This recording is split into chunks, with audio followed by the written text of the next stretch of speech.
నమస్తే, welcome to Telugu రాజ్యం. ఇవాళ మనతో పాటు senior political analyst KS Prasad గారు ఉన్నారు. సార్తో మాట్లాడదాం. సార్ నమస్తే. నమస్తే అండి. సార్, విజయసాయి రెడ్డి గారు మరోసారి విచారణకు రావాలంటూ నోటీసులు 17వ తేదీన. అంటే ఇప్పుడు ఒక ప్రధానమైన అనుమానం ఒకటి వస్తుంది. ఆయన పిలిచారా, పిలిపించుకున్నారా? సరే, ఈ విషయం పక్కన పెడితే కనుక చాలా సీరియస్ ఇష్యూస్ చెబుదాం అనుకుంటున్నారు ఆయన. అండ్ మొన్నటి వరకు కూడా ఆయన వెర్షన్ వేరుగా ఉంది. ఇప్పుడు మళ్ళీ స్వరం మారుతోంది. ఏమనిపిస్తోంది? ఎలా అర్థం చేసుకోవాలి? అలా వందే మారుతం సినిమా ఒకటి వచ్చింది. స్వరం మారుతుంది, గళం మారుతుందని. ఏమో సార్, వాళ్ళకి లోపల పిలిచి ఎంక్వైరీ కన్నా బయటకు వచ్చి ప్రెస్ మీట్ పెట్టే మీద ఎక్కువ శ్రద్ధ ఉంది అందరికి. అందుకోసం ఆవేశం ఆపుకోలేక 4 సార్లు పిలుస్తారు ఆయన్ని. అలా ఢిల్లీ వాళ్ళే నానా తెప్పలు పడి కవితమ్మని సొట్టపల్లి అందరినీ లోపటేసి నానా ఆడవాడు పడి లాస్ట్ కేటర్ చేశారంటే ఇప్పటికి అబ్బదబ్బ జబ్బా. ఏం రాలేదు అవుట్కమ్. ఇక్కడ ఏంటంటే ఒకసారి ఒక లిక్కర్ స్కామ్ అనగానే ఈ సన్నాసి మేళాలు ఉంటారు. డైపరు, పెట్రోల్ బంకు, పౌడర్ డబ్బా బ్యాచ్లు ఉంటాయి. చెలరేగిపోవడం అలవాటు అయిపోయి ఏమనంటే పిల్లికి ఎలక్సాక్షన్లోకి విజయసాయి రెడ్డిని ఒకసారి తీసుకెళ్ళి లోపల కూర్చోబెడితే 10 నిమిషాలు పనికి మాలిన మీటింగ్ సారాంశంలో వీళ్ళు కథలు అల్లుకోవడానికి సులువు అవుతుంది. బయటకు వచ్చి ఒక పొల్లు మాట మాట్లాడతారు కదా, లోపల ఉన్న కోటరీ నువ్వేరా కోటరీ అన్నారు దాకా అని చెప్పినోడు లేక అన్నారు. సరే, జర్నలిస్ట్ అక్కడ ఎవరు నిలబడరండి. నేను చూస్తున్నాను కదా ఈ ప్రెస్ మీట్లు అప్పుడును తిరిగి కౌంటర్ క్వశ్చన్స్ ఎక్కడప్పటి నుంచి అడగట్లేదు. నాకు చాలా అసహ్యంగా ఉంది చూస్తుంటే. ఆయన ప్రెస్ మీట్ పెట్టినప్పుడు ఎవడు పెట్టినా అదేదో చూడండి, సాయంత్రం కోటేశ్వర గారు ప్రవచనాలు అన్నట్టు రేటు నాకు అర్థమవుతుంది. కౌంటర్ క్వశ్చన్స్ ఉండవా? జర్నలిస్టులే కదా అందరూ. పట్ట ఇచ్చుకుని వెళ్ళొద్దు. ఏదో చెప్తాను నేను కోటర్ నువ్వే కదా, నువ్వు సజ్జల సుబ్బారెడ్డి కాకుండా ఎవరో కౌంటర్ కొత్తవాడు చెప్ప అని టక్కన కౌంటర్లు పెడితే అబ్బది అటు నుంచి నేను ఎగ్జాంపుల్ చెప్తాను. ఇలాంటివి ఉండక ఇప్పుడు ఇటు లోపలికి వెళ్తే ఎంక్వైరీ ఏమని ఎంక్వైరీ చేస్తారు సార్? అవకతవకలు జరగలేదు ఇవే కదా ఉంటే అసలు అవకతవక ఏంటో పట్టుకోవాలి కదా. అవును, ఒక జగన్మోహన్ రెడ్డి 1,00,000 కోట్లు అవినీతి లాగంటే ఏడి లక్ష్మీనారాయణ బయటకు వచ్చి జస్ట్ 14,000 కోట్లేనండి అలా ఉంటుంది. ఇప్పుడు అసలు అవకతవకలు ఎంత జరిగాయో ఇప్పుడు ప్రభుత్వమే ఒక కార్యకలాపాలు నిర్వర్తిస్తుంటే ప్రభుత్వం అవకతవక చేసిందంటే ఏం చెప్పాలి దాన్ని ఎస్టాబ్లిష్ చేసి ఒక ఎంక్వైరీలో అవుట్పుట్ ఇది ఒక గౌరవ న్యాయస్థానంతులుగా ఎస్ ఇది ఈ విధంగా జరిగింది, we have decided to go with an enquiry. ఈ సిబిఐ లోపల ఉన్న సిఐడి ఏముంది సార్? మన వాళ్ళు ఓ ముఖ్యమంత్రి గారు గతంలో చూసాం కదా, వాళ్ళ డైరెక్షన్స్లోనే వెళ్ళడం. స్టేట్ పర్వ్యూలో పొలిటికల్ క్లస్టర్స్లో చిక్కుపోయిన చకోర పక్షులు అవి. ఇండిపెండెంట్ ఎంటిటీతో పనులు చేయడం అన్నది ఎప్పుడో మర్చిపోయారు వాళ్ళు. అంచేత ఆ ప్రాబ్లంని మనం అనవసరంగా వాళ్ళని ఈ విజయసాయి రెడ్డి ఖాళీగా ఉన్నాడు కాబట్టి ఇంకా బీజేపీ వాళ్ళు ఏమో గిరణ్ సింగ్ ఎవరు కాబట్టి ఖాళీగా ఉన్నాడు కాబట్టి 4 రోజులు ఇటు వచ్చి తిరుగు 4 ప్రవచనాలు చెప్పన్నట్టుగా ఉంది అంతే. ఇప్పుడు బీజేపీ మనల్ని పొందాలంటే ఏదో చేయాలి కదా, ఒకటి చేయాలి ఖచ్చితంగా. ఇప్పుడు అదే దారిలో కూడా ఉన్నారని వార్తలు వచ్చాయి. 4 బకెట్లు పట్టుకుని వెళ్ళి బురదేరా బాబు తర్వాత చూసుకుందాం, వాళ్ళు కడుక్కోవడం వాళ్ళకి అలవాటే కదా, వాళ్ళు కడుక్కుంటారు వీళ్ళు ఏమో వేస్తూ ఉంటారు, నువ్వు కూడా 4 బకెట్లు తెచ్చియాలి, అంతకన్నా ఇంకెళ్ళలేదు. ఏమవుతుందో చెప్పండి. లిక్కర్ స్కామ్ అని ఎస్టాబ్లిష్ చేస్తారు చెప్పండి. స్పిరిట్ గవర్నమెంట్కి ఉంది, స్పిరిట్ ఎంత లిమిట్ కలిపి లెక్కర్ తయారు చేసింది, దానికి స్టిక్కర్లు అంటించింది, అమ్మింది. ఆ ప్రాఫిట్ ఎక్స్చెక్కర్కి వస్తుంది కానీ జేబుల్లోకి ఎక్కడికి వెళ్తుంది? వీళ్ళు చెప్పిన పెట్టకథలకి దగ్గర ఏమైనా వాస్తవం ఉందా? స్టిక్కర్ రేట్ మీద 50 రూపాయలు ఉంది ఎగ్జాంపుల్, దాన్ని 60 రూపాయలకి అమ్మిన ఎవడైనా కంప్లైంట్ ఉందా? అసలు కంప్లైంట్లు లేవు కదా. మరి సొల్లు కబుర్లు కాకపోతే ఏటం వాళ్ళు దాన్ని పోసుకోలు కబుర్లు అంటారు. అట్లా ఇప్పుడు అమ్మింది ప్రభుత్వం, రేట్ ఫిక్స్ చేసింది ప్రభుత్వం, స్పిరిట్ కొన్నది ప్రభుత్వం, బ్రెవరేజ్ కార్పొరేషన్ మీద అప్పు తెచ్చింది ప్రభుత్వం. నీ ఆదాయం ఎంత ఉంటేనే కదా నీకు ఇంటి అప్పు ఇస్తాడు. నీకు జీతం ఎంతరా బాబు అంటేనే ఆ 45 టైమ్స్ 55 టైమ్స్ క్యాలిక్యులేట్ చేసి నీకు ఇంటి అప్పు ఇస్తాడు. అలాగే బ్రెవరేజ్ కార్పొరేషన్ పణంగా పెట్టినప్పుడు ఆదాయం ఎంత వస్తుందో జస్టిఫికేషన్ తనకు కదా అప్పు ఇస్తాడు. అవును, అంచనా. ఇది ఆల్ ప్రైమరీ లాజిక్స్. పోయి ఆ చార్టెడ్ అకౌంటెంట్ని తెలమనండి, ఇంకా సరదాగా ఉంటుంది. ఇప్పుడు ఆ లిక్కర్ స్కామ్కి సంబంధించి చాలా కీలక విషయాలు చెప్పేలా ఉన్నాడు విజయసాయి రెడ్డి అనేది. ఏం కీలకం అసలు ఏంటి? ప్రభుత్వమే చేసింది సార్, మీకు తెలియదు సార్, ప్రభుత్వమే చేసింది అంతా. జగన్మోహన్ రెడ్డి చేశాడు. అలా కరెక్టే కాదు కదా, ఆధారాలు ఇవ్వాలి కదా. అదే కదా, కరెక్టే కదా. సీఐడు అవును ప్రభుత్వమే చేసింది కదా, ముఖ్యమంత్రి జగన్మోహన్ రెడ్డి డైరెక్షన్ ఉన్నాడు కదా వీళ్ళు చేసింది, అవును నెక్స్ట్ అనగానే అదే సార్ మొత్తం డబ్బులన్నీ క్యాష్ రూపంలో తీసుకున్నారు సార్, అంతా ఖజానాకే కట్టారు సార్. అవును కదా, క్యాష్ కట్టారు కదా, నిజమే కదా. 3వ పాయింట్ ఏముంది?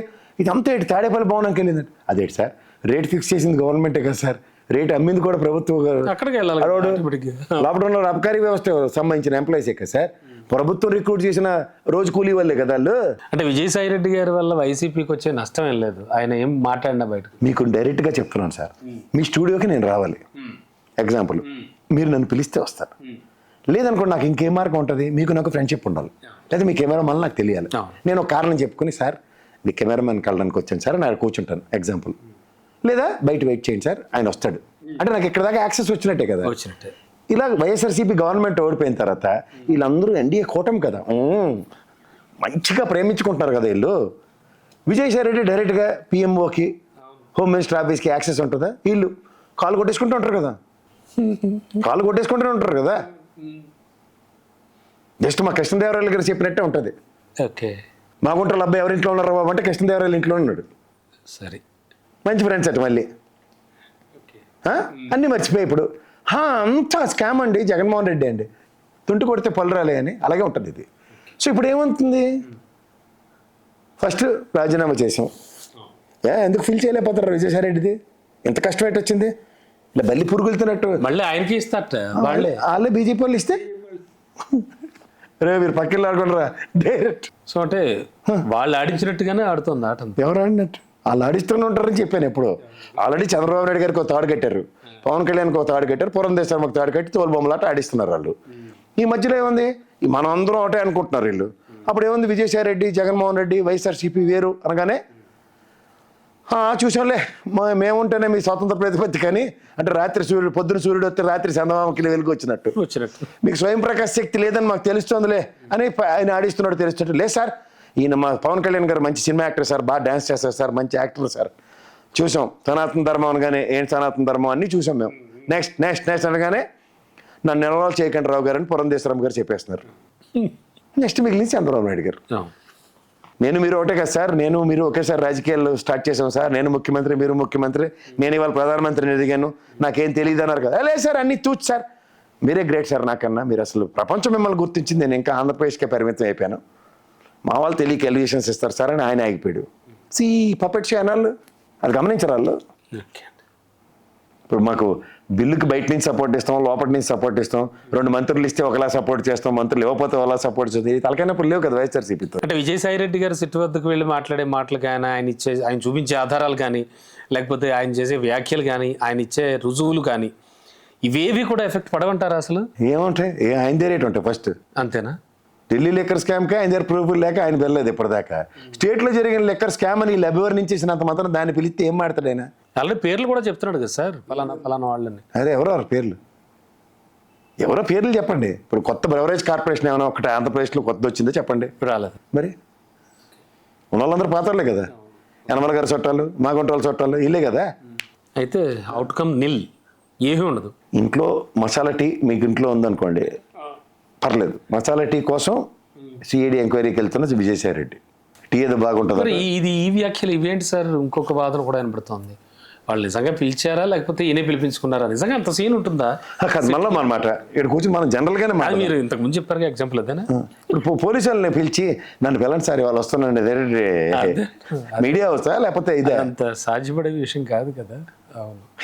వాళ్ళు ఎలా ఉంటారంటే మీకు చిన్న ఎగ్జాంపుల్ చెప్పండి. ఈ కోడికొచ్చి సీన్ గడి కేసులో జగన్మోహన్ రెడ్డి కోర్టుకి ఎందుకు రావట్లేదు అని అడిగినట్టే ఉంటుంది. నిజంగా జగన్మోహన్ రెడ్డిని కోర్టు ప్రవేశపెట్టాలంటే గౌరవ మెజిస్ట్రేట్ గారు, గౌరవ జడ్జి గారు ఏ టైంకి పిలుస్తారు? ఆ ప్రాథమిక అవగాహన కూడా లేని న్యాయవాదులు అండ్ మీడియా హౌసెస్ ఉన్నాయంటే నేను ఆలోచించాను. కోడికొచ్చి సీన్ గురించి నేను వచ్చి వాంగ్మూలం ఇస్తాను సార్, ఈ సినిమాలు ఏంటి వాళ్ళు రీల్ కోసం తిప్పుకోవడానికి గబగబా తెప్పడానికి ఇది వాంగ్మూలం ఇస్తారని కానీ చిరంజీవి లేకపోతే కమలాసనం బైక్ మీద ఇలా తీసుకెళ్ళి కోర్టులో నిలబెట్టేసి వాంగ్మూలం ఇచ్చినట్టు ఉండదు.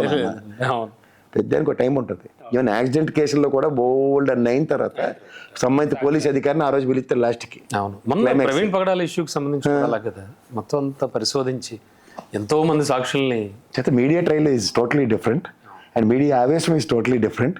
అలాగే విజయసాయి రెడ్డి ఆవేశపడ్డాడు అన్న భ్రమంలో యువతల నుంచి పోలీసులు పిలకుండా నన్ను పిల్లని నేను వచ్చి చెప్తానన్నది కూడా అంత బుర్ర తక్కువ వాదన కింద నేను అభ్యర్థిస్తాను. సో ఇటువంటి ఎఫెక్ట్ మరీ పోలీస్ వ్యవస్థ అంటే గౌరవం ఎవరికైనా ఉండాలి. చులకన చేసి మాట్లాడడం మీడియా హౌసెస్కి అలవాటు అయిపోయింది కాబట్టి నేను ఆ స్థాయిని ఎట్టి పరిస్థితిలో తగ్గించిన వాళ్ళది. They have their own credibility. They will not put their credibility at the cost. Even మీరు పెగాసిస్ అడిగారు, పెగాసిస్లో కూడా గౌరవ మాజీ డీజీపీ గారు తిరుమలరావు గారు, గౌరవ మాజీ డీజీపీ ఠాకూర్ గారు టెండర్ని 3 సార్లు రిజెక్ట్ చేశారు ఫర్ యువర్ ఇన్ఫర్మేషన్. అంచేత అవుట్ ఆఫ్ ద బాక్స్ చేసే వాళ్ళ విన్యాసాల కోసం మొత్తం పోలీస్ వ్యవస్థను పణంగా పెడితే నేను సిద్ధంగా మాత్రం లేను. నాకు దాని మీద చాలా గౌరవం ఉంది. వెరీ నైస్ అండి. Right sir, thank you. Hello, Telugu రాజ్యం ఛానల్ చూస్తున్నారా? సామాజిక రాజకీయ జీవన చిత్రణే తెలుగు రాజ్యం. అతిశయోక్తులు అసత్యాలు ఉండవు. రాజకీయ కోణం కాదు, ప్రజా కోణమే కొలబద్ద. తెలుగు రాజ్యం వీక్షణ మీ ఉత్తమ అభిరుచికి నిదర్శనం.